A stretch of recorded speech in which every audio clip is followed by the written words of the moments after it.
चांदनी रोती हुई एक ऑटो में बैठ जाती है। वो सारे रास्ते रोती ही रहती है। कुछ देर बाद वो घर पहुंचती है और अपने रूम में आ जाती है। चांदनी किताब से राजीव की तस्वीर निकालकर बेड पर लेटकर रोने लगती है। कुछ देर बाद पिंकी आ जाती है। चांदनी, चांदनी, आई एम सॉरी, मुझसे बहुत बड़ी गलती हो गई। मुझे नहीं पता था तू इतनी हर्ट हो जाएगी। प्लीज एक बार मेरी तरफ देख, प्लीज। पिंकी चांदनी को उठाती है। चांदनी के उठते ही पिंकी को राजीव की तस्वीर दिखाई देती है। राजीव भैया, उनकी तस्वीर तेरे पास? पिंकी हैरान हो जाती है। चांदनी, तू राजीव भैया से प्यार करती है? मैं कुछ पूछ रही हूँ तुझसे। चांदनी कुछ नहीं बोलती, पर उसका रोना देखकर पिंकी को सब समझ आ जाता है। हे भगवान, मुझसे इतनी बड़ी गलती कैसे हो गई? मुझे तो उसी रात समझ जाना चाहिए था, जिस रात राजीव भैया का एक्सीडेंट हुआ था और तू आधी रात को उठकर चली गई थी। और उस वीडियो में जो था वो भी झूठ नहीं था। सब कुछ मेरी आंखों के सामने था और मुझे समझ ही नहीं आया। अब रोना बंद करेगी और मुझे बताएगी कि मुझे क्यों नहीं बताया। चांदनी रोते हुए, वो मैं। चांदनी फूट फूट कर रोना शुरू कर देती है। पिंकी चांदनी को गले लगाकर, चांदनी प्लीज रोना बंद कर। पिंकी चांदनी को पानी पिलाती है और उसके आंसू पोंछती है। मेरी तरफ देख। अब मुझे ये बता, राजीव भैया को बताया तूने? नहीं। पिंकी चांदनी को गले लगाकर, चांदनी मुझे कुछ समझ नहीं आ रहा। तू राजीव भैया से प्यार करती है और उन्हें कुछ बताया भी नहीं तूने। ओह गॉड, अब मुझे समझ आया। राजीव भैया तो प्यार में बिलीव ही नहीं करते, इसीलिए तूने मुझे भी नहीं बताया। चांदनी रोते हुए, हाँ। राजीव अपने रूम में परेशान है। उसने जो कुछ भी देखा उसे सोच सोच कर राजीव को बहुत गुस्सा आ रहा था। वो गुस्से से अपना हाथ टेबल पर मारता है और उसके हाथ से खून बहने लगता है। विशाल आ जाता है। चांदनी तू ठीक है? विशाल कहता है। हाँ। विशाल गुस्से से पिंकी से, पिंकी क्या जरूरत थी तुझे ये सब करने की? ये सब करने से पहले मुझे तो बता सकती थी ना। सॉरी भैया।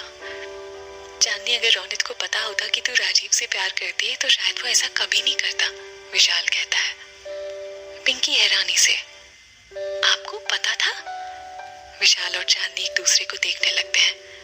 अब तो मैं आप दोनों से बात भी नहीं करूंगी। पिंकी, तेरी शादी थी और चांदनी नहीं चाहती थी कि तू उसकी वजह से अपसेट हो, इसलिए तुझे कुछ नहीं बताया। आई एम सॉरी, विशाल कहता है।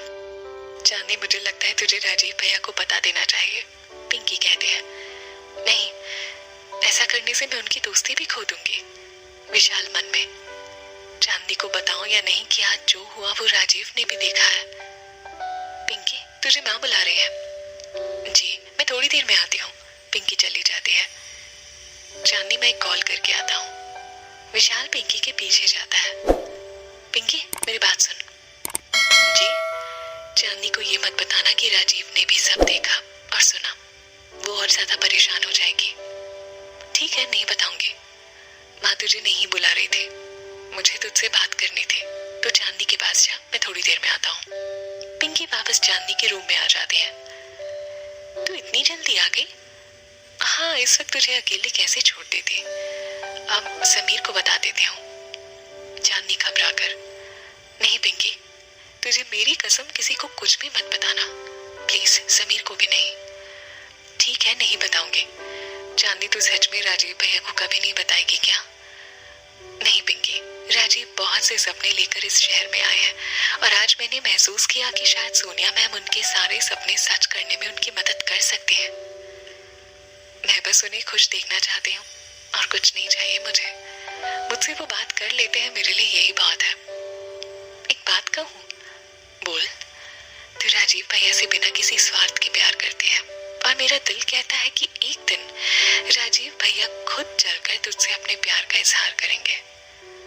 कान्हा जी, तुझे तेरे हिस्से की सारी खुशियां जरूर देंगे, पिंकी कहती है। कुकू भाटिया विक्रम से, बेटा, मैं पूरी कोशिश कर रहा हूँ कि तुम जल्द से जल्द जेल से बाहर आ जाओ। वकील साहब का कहना है कि इस तरह के केस में बेल मिलना आसान नहीं होता और यहाँ तो हमारे अपने ही हमारे दुश्मन बन बैठे हैं। कोई बात नहीं डैड, एक बार मैं जेल से बाहर आ जाऊं, उसके बाद मुझसे कोई नहीं बच सकता, कोई नहीं। वैसे डैड, मेहंदी की रात पैम मामी फोन पर किसी से बात कर रहे थे, और उसे पूरा लुधियाना ढूंढने को कह रही थी। कहीं ऐसा तो नहीं कि राधा मामी लुधियाना में हो? लुधियाना? कुकू भाटिया कहते हैं। यस डैड, टोनी से कहिए कि वो लुधियाना जाए और राधा मामी का पता लगाए। और आप उस आदमी से भी बात करिए जिसे पैम मामी पर नजर रखने को कहा था। विक्रम कहता है, वो सब मैं हैंडल कर लूंगा। इस वक्त मुझे तुम्हें बाहर निकालना है और उसका एक ही रास्ता है, उस लड़की को कंप्लेन वापस लेने के लिए मजबूर करना। मेरे पास एक प्लान है डैड। विक्रम कुकू भाटिया को प्लान बताता है।